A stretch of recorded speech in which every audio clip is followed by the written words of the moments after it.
Dobar den, pobedničko Kosturino! Dobar den, Vomarovsko Kosturino!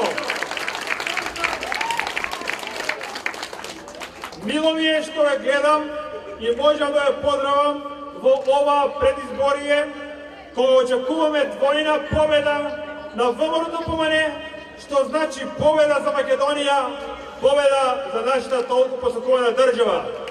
ВМРО-ДПМН нема што да измислува. ВМРО-ДПМН има дела кои изборуваат за нас во изминатите 8 години.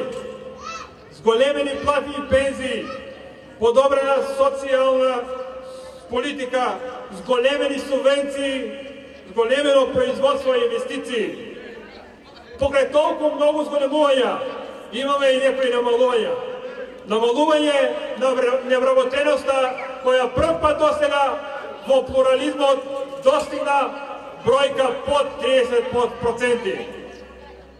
ВМРО-ДПМН продолжува гордо да чекори на патот на преродбата, прогресот и просперитетот, црпејќи ја силата и енергијата од сите вас, од граѓаните на Република Македонија, од граѓаните на село Костурино.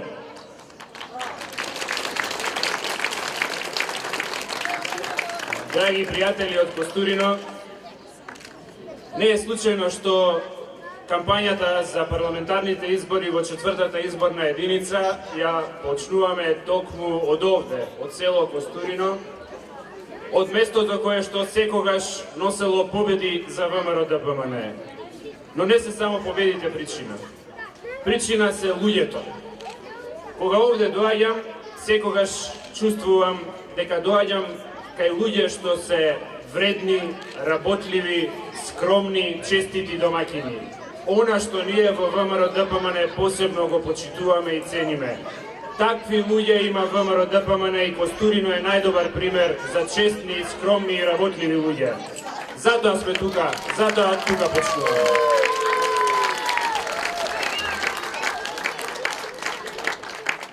Во изминатите години ја водевме државата во тешки времиња. Вие знаете какви беа времињата, какви работи се случуваа во други земји. И знаете како Македонија помина низ тоа. Колку и да е тешко, сепак помали се последиците отколку во други земји. Колку и да беше тешко, македонскиот земјоделец во изминатите 7 години ја доби најголемата, историски најголемата поддршка од владата на ВМРО-ДПМН. 550 милиони евра завршија кај македонските земјоделци во изминатите 7 години.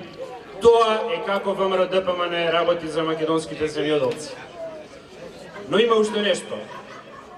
Во животот треба да гледаме и напред што можеме повеќе да направиме. А и треба ако нешто не сме направиле да го кажеме тоа. И јас сум денеска тука пред вас да кажам една работа што во изминатиот период не ја завршивме, иако сакавме да ја завршиме. Тоа е ветувањето што го имавме во 2011 година за малата брана, за мини акумулацијата овде во Костурино. Јас не бегам од тоа ветување, знам дека збор дадовме. Разговарав и со премиерот за оваа работа сега кога ја правевме програмата. И во новата програма е ставено јасно и гласно, и тоа може секој од вас да го прочита, дека во Костурино до крајот на оваа година ќе почне да се гради браната и мини акумулацијата. Што сме рекле и што влегло во програма ќе се исполни.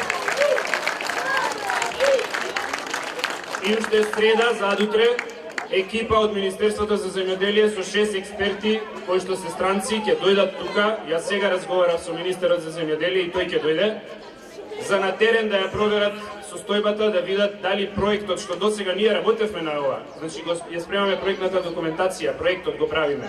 дали проектот одговара на она на терен што е. И затоа ви велам, со сигурност до крајот на оваа година, проектот што вие, граѓаните на село Костурино, го побаравте од нас, ќе почне да се реализира.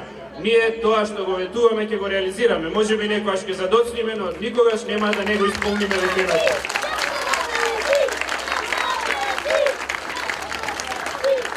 Исто така сакам да кажам дека за земјоделците и натака ќе има поддршка и во делот на субвенциите, каде што предвидуваме нови 600 милиони евра, 150 милиони евра годишно да завршат за поддршка на македонскиот земјоделец. Ќе има поддршка и за тутунот, и за сточарството, и за градинарството, и за овоштарството, и за житните култури, и за се друго што произведувате. Ќе има финансиска поддршка која што е барем еднаква или поголема од она што сега го добивате.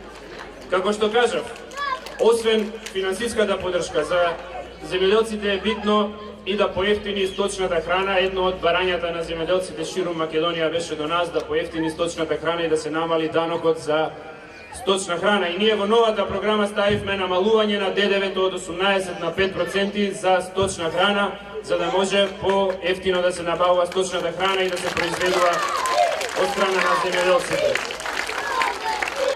Знаете ли што е главното ветување на ДУИ во нивната изборна програма? Двојазичност на територијата на цела Република Македонија. Значи и тука во Костурино знаците да бидат на два јазици, и во Струмица знаците да бидат на два јазици, и насловот на училиштето и се друго.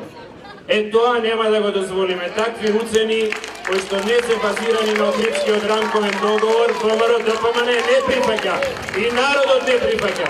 И ќе им го кажеме тоа на 13 па на 27 април. Нека бойкотираат колку сакаат. Македонија, Костурино ќе избере председател на 13 април, ќе гласаме сите за Ѓорги Иванов. А на 27 април масовно да излеземе за поддршка за понатаму премиер на Република Македонија да остане Никола Груевски и државата да ја води ВМРО ДПМН. Да сте здрави и живи, за победа и за масовна победа на Костурино и на ВМРО ДПМН на следните избори, да живее Костурино, да има берекет кај сите дома и да ни е вечна Република Македонија.